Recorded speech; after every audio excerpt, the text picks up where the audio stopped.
Port Washington, Wisconsin, your $8 billion AI data center is going to be discussed at the Common Council meeting Tuesday night. And here's a couple, 2-3 questions you can ask your elected officials. All right, so the big one is, will your power bill go up? Because according to Bloomberg, AI data centers are sending local power bills higher than Uncle Joe when he goes to Illinois for groceries. In those same areas, there's been a 5,000% increase in dads saying, if you're cold, put a sweater on. Keep her moving. What chemicals are being put in the water to cool the data center? And will those chemicals stay in our water supply for years like the PFAS? Because we already got forever chemicals in our fish and our ducks, and I'd like my walleye without a side of cancer. I prefer coleslaw. Also potato pancakes. An old-fashioned would be great too.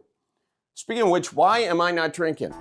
That's better. Okay, next question. How's Port Washington gonna get 1.3 gigawatts of power? Because right now, Wisconsin's a gas plant, which is linked to asthma and heart disease and premature birth. Some data centers are talking about putting nuclear on site. Is that gonna happen in Port Washington? Because folks, look, 1.3 gigawatts, that is a lot of power. It can come with some consequences. Marty McFly only needed 1.21 gigawatts to go back to the future, and he almost made out with his mom. Something to think about. How many jobs will this data center guarantee? Because NVIDIA just came out with a new robot, and it appears to be at a data center.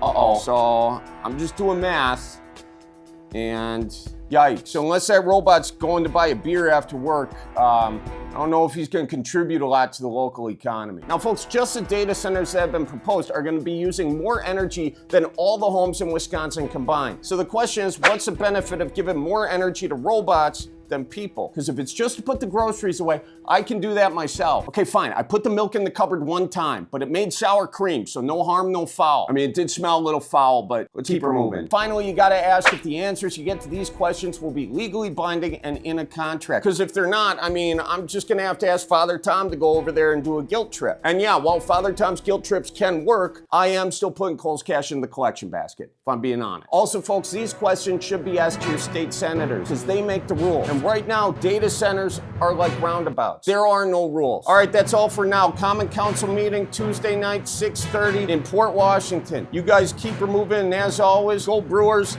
and the Cubs.